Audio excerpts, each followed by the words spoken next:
I can maybe give two different examples. So I think one on the retrieval side, and then a little bit one more on sort of, the output side, touching on the processes there. So I think if you think about retrieval, right, like, you know, Claude, I think the max is you can probably upload what, 20 documents or so right now if you're on like a max plan. Um that really doesn't get you that far when it comes to sort of being an investor. Our clients, and we're privileged to work with some of the leading institutions within finance. They look at, really the mountain of data that they sit on, and they're like, hey, we have terabytes of unstructured documents, IC memos, due diligence reports that have sort of painstakingly been put together by some of the, hardest working, most qualified professionals in the field over like decades. And those documents include key insights on how we analyze businesses, on our point of view on certain companies, on specific industries, but they are also like this repository of, institutionalized knowledge about how do we approach analyzing the risks within, a supply chain heavy business, for instance. And being able to extract those insight and not just think about, okay, how can we make this one individual work more efficiently, but how can we actually use really an institutionalized body of knowledge to make the entire firm much much better. And I think that's also where you see, you know these ideas of retrieval and sort of expanding the context window, where they really come into play, is when you're not just thinking about, okay, how can I analyze 20 documents, but how can I really make a tool that works across like terabytes of data, and do that in a way where it's not just picking up on sort of, specific elements that you might be able to do with things like RAG, but where you actually want a much more sort of holistic understanding of the context. An investor looking at whether it's a good idea to invest into a specific company and is trying to analyze a virtual data room, for instance, it's not just interested in extracting out the revenue numbers for certain years. They might want to do that, but they also want to understand, what's the entire context around that? What's the customer concentration? What has been the market pressure on sort of industries that are related to this client?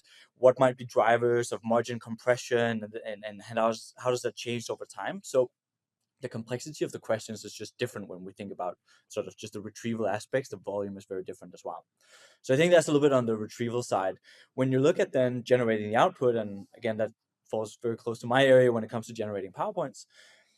Again, when you look at it, and even when we talk to our clients, we're like, so how do you generate, say, an IC memo or a SIM, like typical sort of finance documents? Even our clients might say, hey, they follow a certain template and they work more or less the same way at the same time. But just yesterday, I was talking to a client and they wanted to automate their SIMs, which is essential documents for them.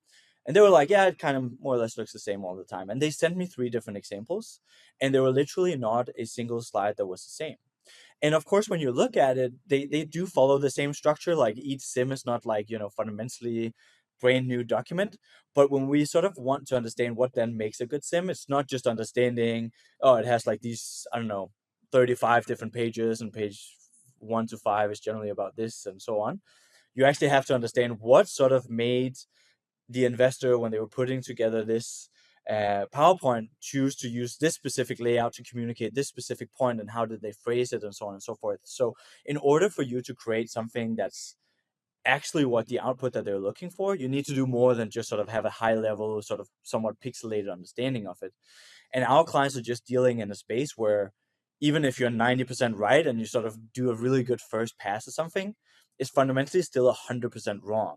So getting not just to like a 80 or 90% correct understanding of what the outputs that they're looking for, that's actually not where what our clients want. They want something that get them all the way to the 100%. So in so many ways, like the last mile for us, it's the entire game. And so a lot of the general foundational models out there will do a pretty good job at getting you to that 90%. But for our clients, like, they think that's great, but they also care, a lot about getting that last mile in. Yeah, that makes a lot of sense what you said about that last mile actually being so much of like where Hebbia can provide that value over stock foundation model behavior. I think like the non-domain specific kind of parallel to that is a common thing that people will almost benchmark LLMs on is like how what is the quality of like the landing pages, like the static landing pages that this LLM can develop. And I Hmm. think like people have generally seen that there's kind of an LLM like vibe coded feeling to some of the landing pages that it can generate, which really like is the reason why you would never push that out to production as your marketing site, because Mm, it feels like it was generated by an AI. Like it doesn't have like that storytelling or any of that, the qualities that would really make a highly performing page. It's just, it feels mm, very generic in that way. So I can imagine that that's even more amplified when you take it to a specific domain where like, yeah, like every slide is going to be custom to tell us very specific narrative within the context of finance. And yeah, like that it's going to matter so much more there than, just generating marketing sites. So super interesting to hear kind of how like even the output itself, like for sure needs to have that kind of specificity, and that knowing the domain and like having a lot of examples from customers, working directly with them to understand like how they want the output can make a lot mm. of sense, and where you can provide a lot of value.